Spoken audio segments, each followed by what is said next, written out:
Ang laki, ang laki guys. Iba naman. Nakaisa uling malaki, hindi ko talaga napansin. At buti na lang nablinkiran ko agad. Talagang ako.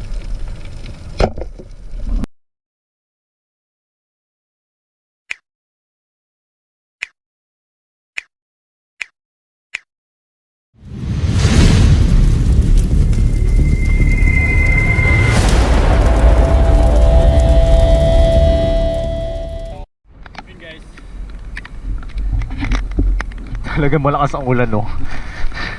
Pero fire pa rin tayo guys.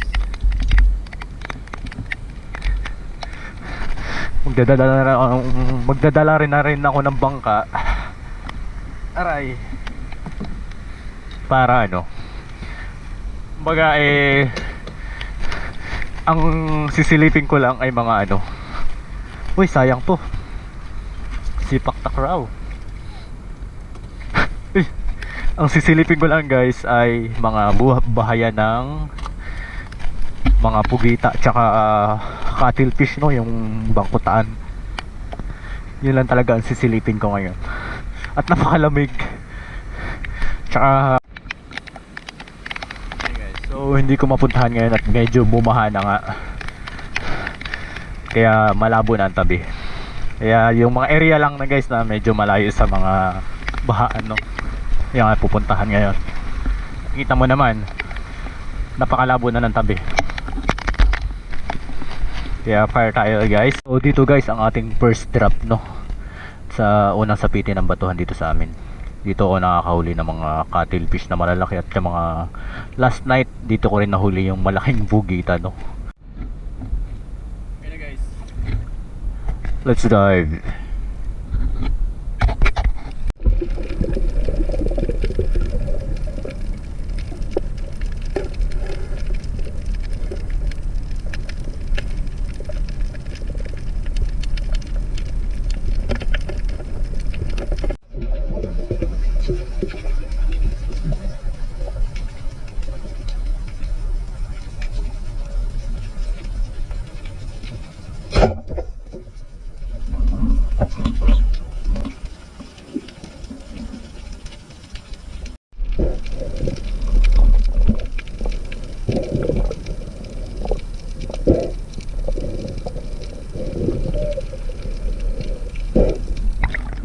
Isa na namang malaking cuttlefish guys, no?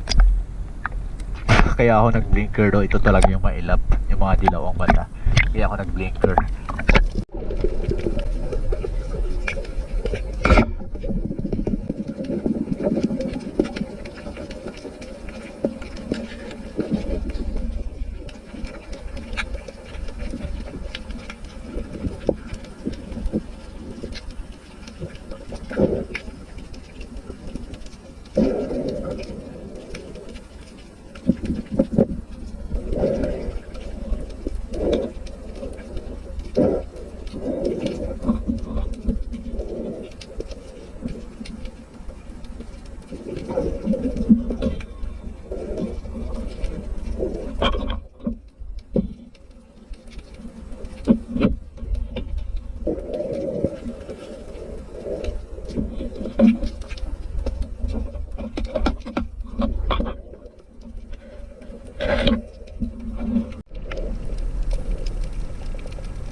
Nakahalit pa eh. Butit hindi lumayo.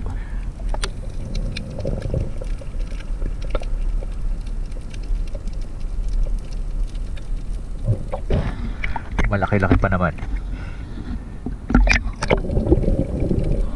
Ilak.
Ang laki, ang laki guys.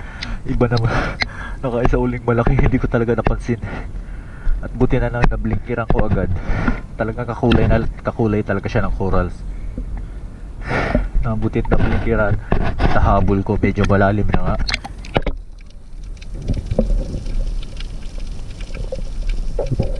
Talaga na makailap guys pagkakita.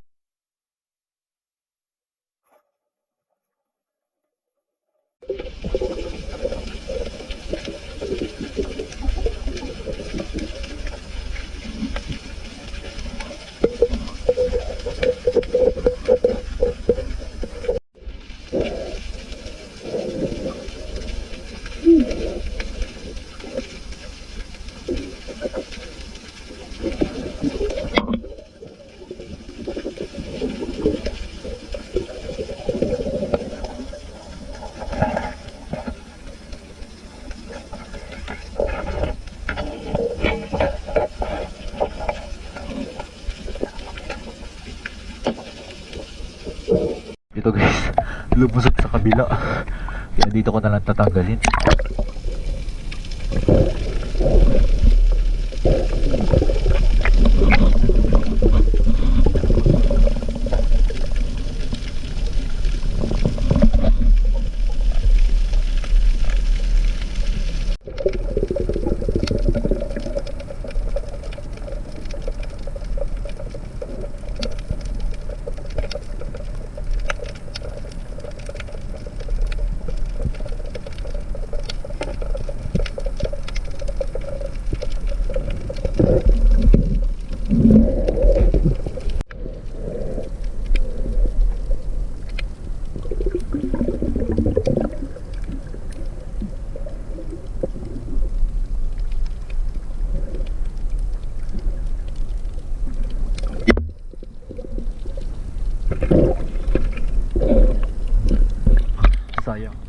Sayang po kukunin, no? Maliit pa.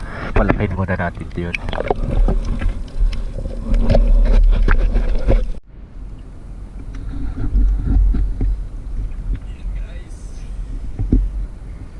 Nadali ko na naman ang mga cuttlefish na madidilaw ang mata. Sayang yung isang ganito guys, na ang laki na eh. Hindi ko talaga tinamaan. Laki pa naman, no? Mga ganito malalaki. So ito pa lang isa guys is mga nasa 5 kilo, no? Or mga nasa 5 kilo nga pala to isa. Yung pinakamalaking cuttlefish. Yun, mga dilaw ang mata guys. So, tapos ito isa, yan, dilaw din ang mata. Kaya lahat guys talaga tinira ko mga ganito. Lahat naka blinker.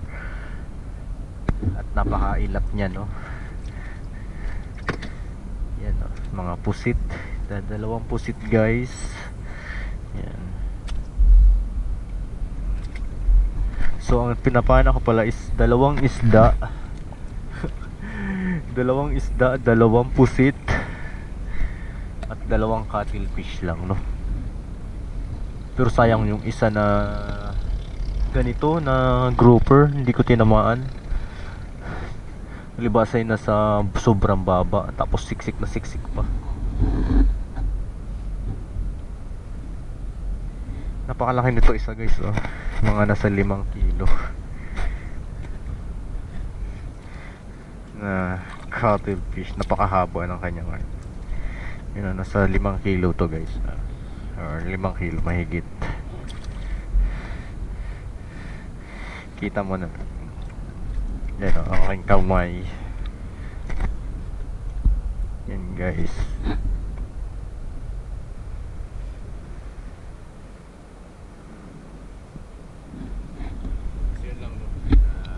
Yun lang guys, and thanks for watching. Hanggang sa muli. Jackpot na naman si David sa mga madilaw ang mata.